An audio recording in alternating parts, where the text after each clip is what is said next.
Welcome to the Deep Dive.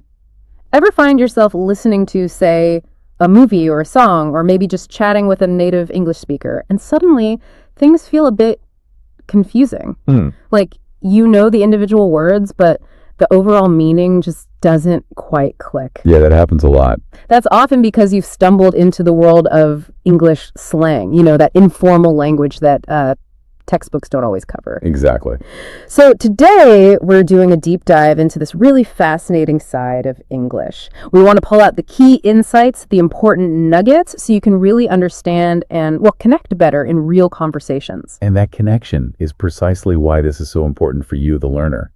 It's really about bridging that gap, isn't it? Between the English you learn formally and how people actually talk. We're aiming for those aha moments, the ones that unlock understanding and help you navigate real-world English movies, music, friends, without feeling totally lost or overwhelmed. So we'll look at what slang actually is, go through some common examples you'll definitely hear, and crucially talk about when and why you might use it, or perhaps when not to. Okay, let's unpack that first part then. What is slang, really, at its core?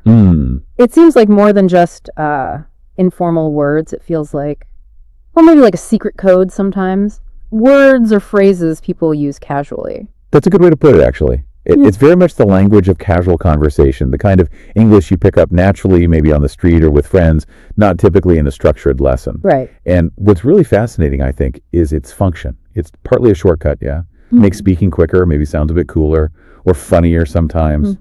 Think about it. Instead of asking formally, how are you? A friend might just say, what's up? Yeah, much quicker. Or instead of saying, I am very tired, you might hear someone say, I'm beat. I'm beat. Okay. It's just, it instantly makes the conversation feel more natural, more relaxed, more connected maybe. That's a really great point about connection, but it also makes me think, if it signals closeness or informality, there must be times when it's definitely not okay to use it. Oh, absolutely. And that is the critical thing to remember about slang.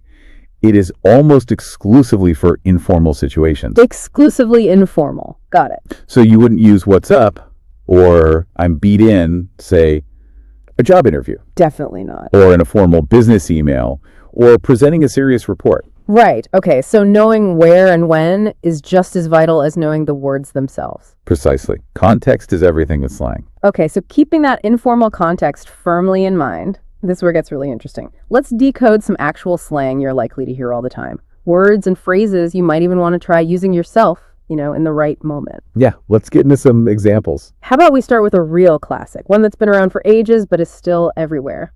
Cool. Ah, cool. Yeah, that's a great starting point. Its main slang meaning now is just great or awesome or good. So it's not about temperature anymore in this context. Not usually, no. It shifted, meaning decades ago, but it's just stuck around. It's incredibly versatile. So if someone says, that movie was cool, they mean they really liked it. Exactly. Simple enthusiasm. Okay. Next one. Hang out. That sounds very casual. It is. Hang out basically means to spend time together, but in a really relaxed, unstructured way. No specific plan. Pretty much. It's about companionship, just enjoying someone's company. So do you want to hang out this weekend? Is just a friendly, open invitation. Yep. Very common, very friendly. You'll hear that constantly. All right. Now, flipping from positive to slightly negative, what about bummer? Bummer. Right. This one's used when something is disappointing or a bit frustrating. Okay. Usually for relatively minor things, though, like a mild expression of sympathy or shared disappointment. So if a friend says, oh, you missed the party, that's a bummer, they're saying, that's too bad for you. Exactly that. That's disappointing. It's concise. Okay. Now, here's one I think can be confusing because it seems to have a couple of meanings. Chill. Ah, yes. Chill. You're right. It has two main slang uses, which can sometimes trip people up. So what are they? Well, first, it can mean simply relax or take it easy, like let's just chill at home tonight. Okay, just relaxing. But it can also be used as a command, telling someone to calm down. If someone's getting angry or stressed, you might say, hey, chill. It's not a big deal. Ah, I see. So the tone and the situation would make the meaning clear. Absolutely. Context and tone are key for chill. That's a really useful distinction. And speaking of being relaxed, how about no worries? Hear that one all the time too. No worries. Yeah, super common, especially in like Australian and British English, but increasingly everywhere. And it essentially means it's okay, or don't worry about it, or even you're welcome. So very versatile then. Incredibly versatile. You can use it after someone thanks you or apologizes for something minor. Like, thanks for grabbing that for me. No worries. Exactly. It's just friendly, easygoing. Great. And one more, a very modern sounding one. Hit me up. Hit me up. Right? This one definitely feels more recent. It simply means contact me or get in touch with me.